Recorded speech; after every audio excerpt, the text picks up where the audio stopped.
Super Mario Bros.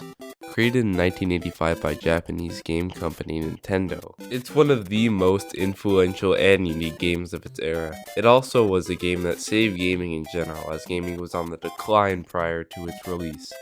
However, we're not here to talk about how great Super Mario Bros. Is, but rather, how I made the Roblox-inspired version, Mediocre Marvin Siblings.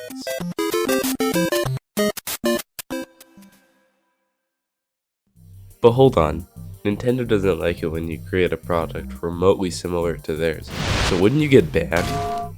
And to be honest, maybe. But really, I don't care that much. I want people to be more creative when it comes to making games, so I've created this to show you all that making 2D games is possible on Roblox. However, you may still ask, isn't Roblox a 3D game platform? And to answer that, yes, it is. But I wasn't going to let that stop me. I knew even though Roblox is a 3D game engine, I could still make a 2D game work. And so, I got to work. The first thing that I actually needed to figure out is how I was going to make a 2D game in a 3D game engine. At first I was considering creating a whole 2D physics engine and using just Roblox UI elements. But shortly after starting, I realized that this would be a huge waste of time, considering I could just use the physics engine that is already provided. And this worked surprisingly well. All I did was limit the player's ability to move on the Z-axis. I also disabled rotation for the player, as they'd be able to just fall over, and that doesn't make for good gameplay, so yeah, I removed it. Another really important thing is the camera. 3D games use a perspective camera, which makes every object in the game appear not to be flat, just like how our eyes work. This is bad for 2D games though, as they use an orthographic camera type, which makes all objects in the game appear to be flat. Now, Roblox doesn't natively support this, so I had to improvise. If you set the camera FOV to 1, you'll get a near perfect orthographic camera, which works well in this case.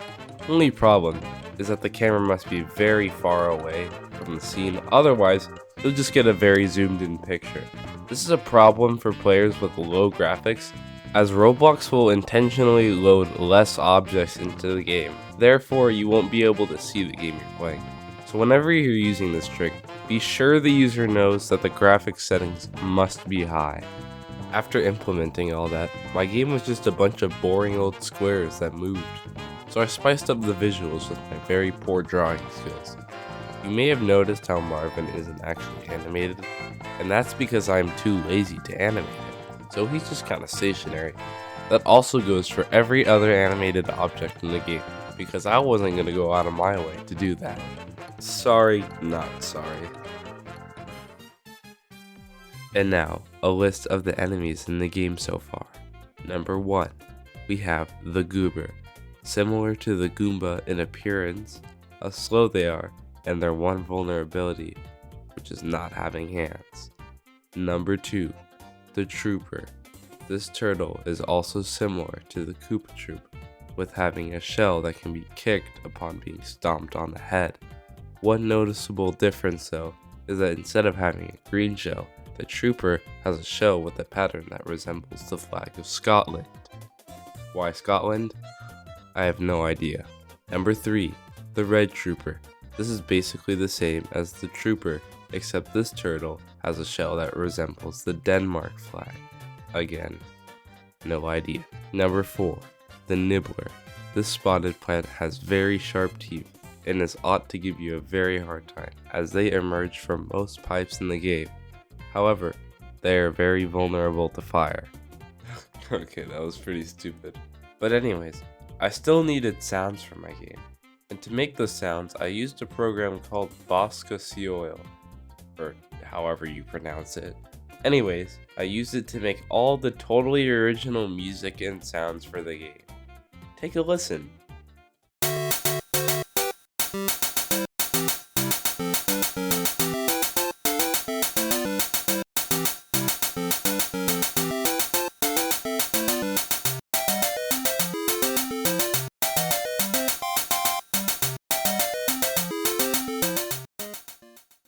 Pretty cool. Now, one of the most important things for the game are levels. Now, to make these totally original levels, I of course didn't go through the level and copy every single block. Instead, I found this website that clearly labels everything, which actually made it pretty easy to make these levels. A few more things. There are currently only 2 levels in the game, but I may add more. The link for the game will also be in the description, but I'm sure you guys are sick of hearing me all congested and stuff, so let me give you the full experience of 1-1 in Mediocre Marvin Siblings.